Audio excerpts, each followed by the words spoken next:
ಪಶ್ಚಿಮ ಬಂಗಾಳದಲ್ಲಿ ಅಸೆಂಬ್ಲಿ ಚುನಾವಣೆ ಇನ್ನೇನು 2-3 ವಾರಗಳ ಒಳಗೆ ನಡೆಯಲಿದೆ ಎಂಬ ಪರಿಸ್ಥಿತಿ ಇರುವಂತೆ ಇಡೀ ವಾತಾವರಣವನ್ನು ಹಿಂದೂ ಮುಸ್ಲಿಂ ಮಾಡುವ ಪ್ರಯತ್ನಕ್ಕೆ ದುಷ್ಕರ್ಮಿಗಳು ಇಳಿದಿದ್ದಾರೆ. ಮುಸ್ಲಿಮರನ್ನ ಅಪರಾಧಿ ಸ್ಥಾನದಲ್ಲಿ ನಿಲ್ಲಿಸುವ ಸಂಚು ಬಹಿರಂಗಕ್ಕೆ ಬಂದಿದೆ. ಇದಕ್ಕೆ ದುಷ್ಕರ್ಮಿಗಳು ಅತ್ಯಂತ ಆಘಾತಕಾರಿ ಕೃತ್ಯಕ್ಕೆ ಇಳಿದಿದ್ದಾರೆ.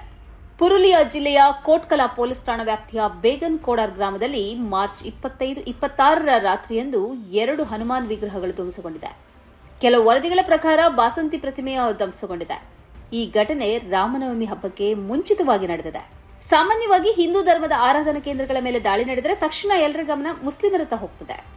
ಮುಸ್ಲಿಮರೇ ಈ ಕೃತ್ಯವನ್ನು ಎಸಗಿದ್ದಾರೆ ಎಂಬ ಆರೋಪಗಳು ಕೇಳಿಬರತೊಡಗುತ್ತದೆ. ಬಿಜೆಪಿ ತಕ್ಷಣ ರಂಗಕ್ಕಿಳಿಯುತ್ತದೆ. ಮುಸ್ಲಿಮರು ಹಿಂದೂ ವಿರೋಧಿಗಳು, ಜಿಹಾದಿಗಳು ಎಂದು ಆರೋಪ ಹೊರಿಸಿ ಹೇಳಿಕೆಗಳನ್ನು ಕೊಡತೊಡಗುತ್ತದೆ. ಬಿಜೆಪಿ ಐಟಿ ಸೆಲ್ ಪ್ರಬಲವಾಗಿರೋದ್ರಿಂದ ಈ ಸುದ್ದಿ ದೇಶಾದ್ಯಂತ ಹಬ್ಬುತ್ತದೆ. ಟಿವಿ ಚಾನೆಲ್ಗಳು ಇದರ ಮೇಲೆ ಕಾರ್ಯಕ್ರಮವನ್ನು ಮಾಡ್ತವೆ. ಅಂತಿಮವಾಗಿ ಮುಸ್ಲಿಮರು ಹಿಂದೂ ವಿರೋಧಿಗಳು ಎಂಬ ಹಣೆಪಟ್ಟಿಯನ್ನು ಹಚ್ಚಿಕೊಳ್ತಾರೆ.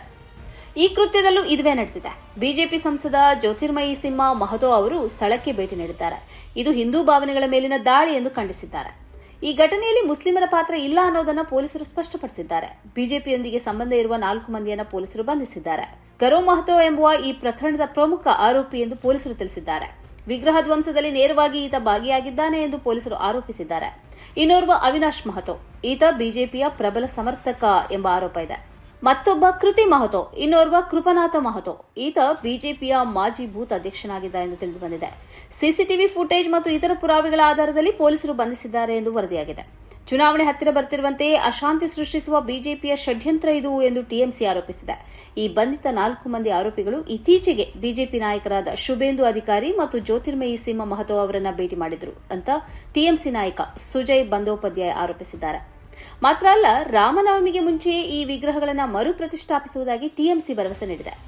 ಚುನಾವಣೆಯನ್ನು ಹೇಗೆ ಹಿಂದೂ ಮುಸ್ಲಿಂ ಆಗಿ ವಿಭಜಿಸಬೇಕು ಮತ್ತು ಹಿಂದೂ ಭಾವನೆಗಳನ್ನು ಕೆರಳಿಸಿ ವೋಟ್ ಬಾಚಬೇಕು ಎಂಬುದು ಬಿಜೆಪಿಗೆ ಚೆನ್ನಾಗಿ ಗೊತ್ತಿದೆ. ಮುಸ್ಲಿಮರನ್ನ ಕೆರಳಿಸಿ ಅಪರಾಧ ಕೃತ್ಯಕ್ಕೆ ಇಳಿಯುವಂತೆ ಅದು ಮಾಡುತ್ತಲೂ ಬಂದಿದೆ. ಆದರೆ ಇದೀಗ ಮುಸ್ಲಿಮರು ಈ ಸಂಚಿನ ಮರ್ಮ ಅರ್ಥ ಮಾಡಿಕೊಳ್ಳತೊಡಗಿದ್ದಾರೆ. ಆದ್ದರಿಂದ ಯಾವುದೇ ಪ್ರಚೋದನೆಗೂ ಅವರು ಒಳಗಾಗ್ತಿಲ್ಲ. ಹೀಗಾಗಿ ತನ್ನ ಕಾರ್ಯಕರ್ತರಿಂದಲೇ ಬಿಜೆಪಿ ಇಂತಹ ಕೃತ್ಯವನ್ನು ಮಾಡಿಸಲು ಪ್ರಯತ್ನಿಸಿದೆ ಎಂಬ ಆರೋಪ ಕೇಳಿಬಂದಿದೆ. ಈ ಕಾರ್ಯಕ್ರಮದ ಪ್ರಾಯೋಜಕರು Gadiyar group of companies, specialised in piling and shoring, engineering consultancy, firefighting, steel structures, real estate. Office, SIT Tower, Silicon Oasis, Dubai, UAE. ಸ್ನೇಹಿತರೆ, ನಿಮ್ಮ ಅದ್ಭುತ ಬೆಂಬಲದಿಂದ ಸನ್ಮಾರ್ಗ ನ್ಯೂಸ್ ಚಾನೆಲ್ ಈಗ 2 ಲಕ್ಷ ಸಬ್ಸ್ಕ್ರೈಬರ್ಗಳನ್ನು ದಾಟಿದೆ. ಇದು ನಮ್ಮ ಯಶಸ್ಸಲ್ಲ, ಇದು ನಿಮ್ಮ ಯಶಸ್ಸು. ನಮ್ಮ ಮುಂದಿನ ಗುರಿ 4 ಲಕ್ಷ. ಇದು ಕಷ್ಟವಲ್ಲ. ನೀವು ಮಾಡಬೇಕಾದದ್ದು ಸಿಂಪಲ್. ನೀವು ಸನ್ಮಾರ್ಗ ನ್ಯೂಸ್ ಚಾನೆಲ್ ವಿಡಿಯೋವನ್ನ ನಿಮ್ಮ ಸ್ನೇಹಿತರಿಗೆ, ಕುಟುಂಬದವರೊಂದಿಗೆ ಹಂಚಿಕೊಳ್ಳಿ ಮತ್ತು ಅವರಲ್ಲೂ ಸಬ್ಸ್ಕ್ರೈಬ್ ಮಾಡಲು ಹೇಳಿ. ನೀವು ಶಕ್ತಿಯನ್ನು ಕೊಡಿ, ನಾವು ನಿಖರ ಸುದ್ದಿ ಕೊಡ್ತೇವೆ. ಧನ್ಯವಾದಗಳು.